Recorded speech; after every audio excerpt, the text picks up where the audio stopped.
Alors lui, c'est De Valero, donc c'est un cheval qui va faire le pas de 2. Donc vous voyez là, il est très attentif à sa soigneuse qui est juste là et il se dit tiens, est-ce que je pourrais pas avoir une petite récompense?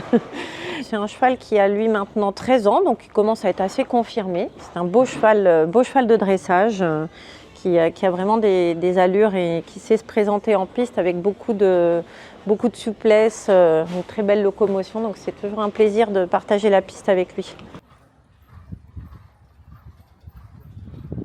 Moi, je suis arrivée au cadre il y a maintenant 25 ans, comme aspirant écuyer. Donc, comme tous les écuyers, j'ai passé le concours de recrutement après avoir obtenu mon instructorat. J'avais déjà de l'expérience, j'étais déjà enseignante, cavalière de compétition en dressage. Et lorsque j'ai eu la chance de pouvoir rentrer au cadre, j'étais affectée à l'écurie du dressage et à l'écurie du prestige. L'écurie du prestige, c'est celle qui présente les chevaux et les galas au public. Nous fêtons cette année nos 200 ans.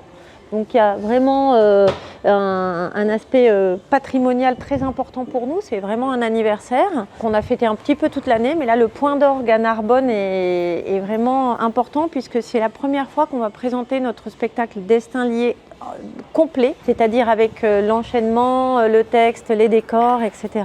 Donc c'est vraiment une grande première pour nous à Narbonne. C'est un spectacle qui a été vraiment créé avec des artistes. Notre objectif, c'était vraiment avant tout de parler du lien qu'il existe entre l'homme, en général, l'humanité et le cheval, et comment les chevaux nous accompagnent depuis finalement toujours. Vous allez pouvoir voir 36 chevaux, exactement, donc autant de tableaux qui composent en fait l'identité du cadre noir, comme ce qu'on appelle les sauts d'école, la grande reprise des sauteurs en liberté, le dressage évidemment avec la reprise de manège, donc ça ce sont les reprises emblématiques, et autour de ça des tableaux sportifs avec la reprise libre en musique, avec notamment aussi des tableaux de saut d'obstacles, et des tableaux solistes vraiment très variés et quelques petites surprises, mais je pense qu'il faut garder un petit peu de surprise pour le public qui viendra nous voir. En fait, les chevaux sont vraiment les chevaux dressés par les écuyers, c'est leurs chevaux et ils vont les présenter au public. C'est vraiment le fruit d'une collaboration et d'un travail depuis